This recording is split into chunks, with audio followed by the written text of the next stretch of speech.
Hi there. Okay, here we have an essay at level C2, the level CPE level. Maybe IELTS 8, something like that, or more. Okay, so task 1, 240 to 270 words, 60 marks. Okay, A. You have read the following newspaper article on the chaotic state of Spanish tourism nowadays. Write an article giving your opinion on the current situation. Okay, and this is part of the prompt as well. Summer could not have come soon enough for the coastal towns on the Spanish Mediterranean, which are brimming with young travellers from Britain, Germany, France and Russia, in search of the experience of their lives, a rite of passage. By day they flock to the main beaches, and by night they crowd the streets, lined with clubs called Londoner, Hotspot or Zoo. Magaluf in Majorca is one of such destinations. As dawn breaks on another sizzling summer's day in Majorca, thousands of British teenagers stumble out of a huge dance club at 4 a.m. and spill into a seedy street full of neon-lit bars, lap dancing joints and cheap kebab takeaways. It has been a long night in the holiday resort of Magaluf, and the main strip, called Punta Ballena, still pulsates to the deafening boom-de-boom music that started well before midnight. Adapted from this link with the Daily Mail, which I'll put in the description, and this one from Udman, Spain. And then it says, try to include as much detail as possible.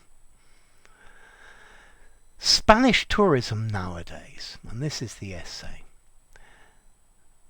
The current state of Spanish tourism is not the desired for our country, although it seems to be good enough for a bunch of bar or pub owners of the coastal areas in the Mediterranean area. Okay, so the current state of Spanish tourism is not the desired. This sounds a bit like a Spanglish translation. Is not what is desired, is not I'm going to change this, is not as desirable as it could be for our country, although it seems to be good enough for a bunch of bar or pub owners of the coastal areas. I would say in the coastal areas in the coastal areas in the Mediterranean. So you've got two areas here as well, which doesn't work so well. For pub owners in the coastal areas, I would say then of the Mediterranean, and that reads better. Good enough. Good enough is saying it's okay for us. Yeah, I guess it works. That's not the case for the neighbours who complain about boisterous, messy young people, some of them even teenagers. Neither is it for restaurants or more luxurious places in the area. Good. Birth of Spanish tourism. In the late 50s and the 60s, Spain opened to European tourism. Therefore, it had to compete against well-known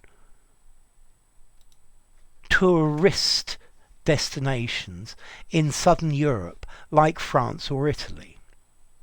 In order to attract more tourists from northern Europe, Good quality services like hotels, food, beaches, bars were offered at good, or at least, uh, or at least, I would probably at good, or at least good for European pockets prices.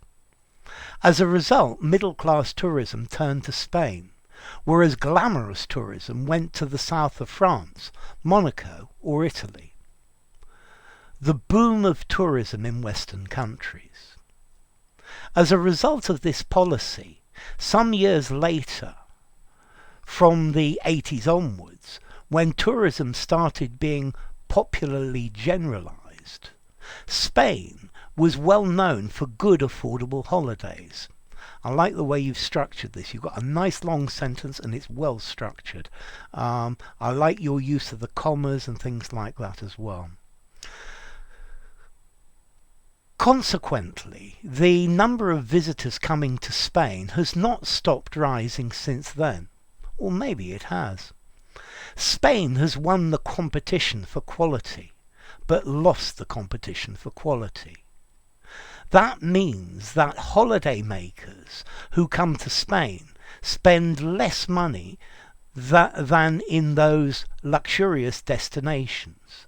And we need 2 or 3 visitors to earn the same as those destinations, I would say, as those destinations do with 1 tourist.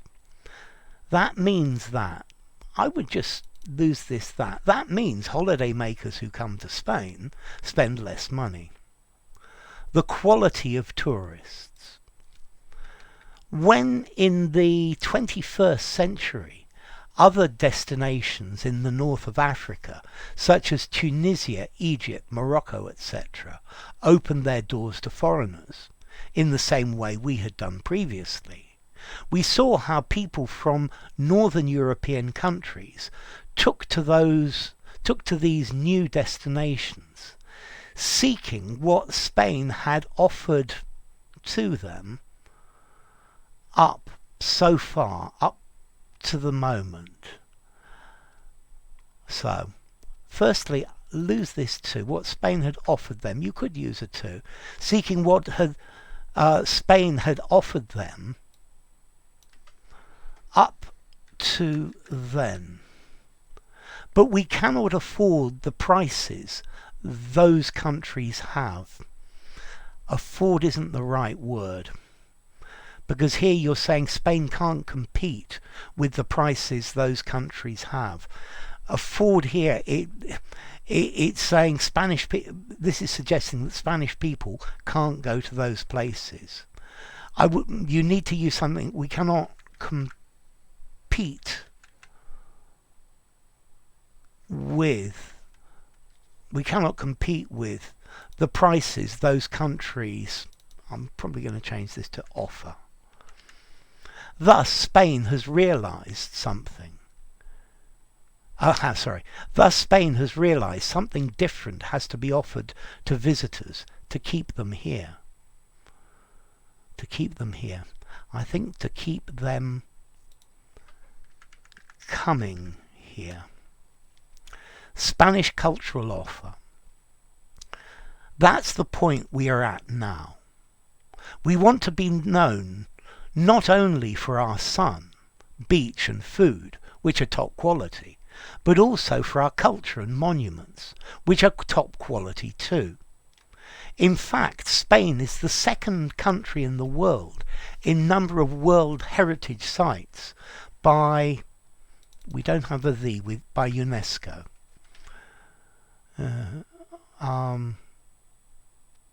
Of World Heritage Sites by UNESCO.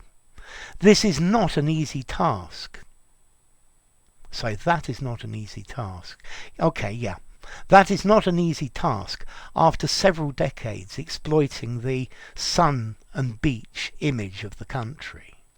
Let alone those years when nobody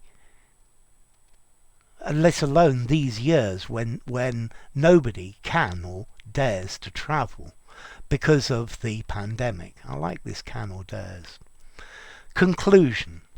To sum up, To sum up, the state of Spanish tourism nowadays is the result of hard work, I would say, over the last decades. We have gone really far. We've gone really far as we are. So we've gone really far, I would say, really far to get where we are, and have been for so we have gone really far to get where we are, and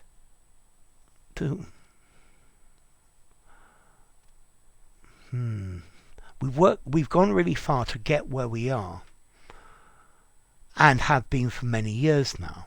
One of the first tourist destinations in the world.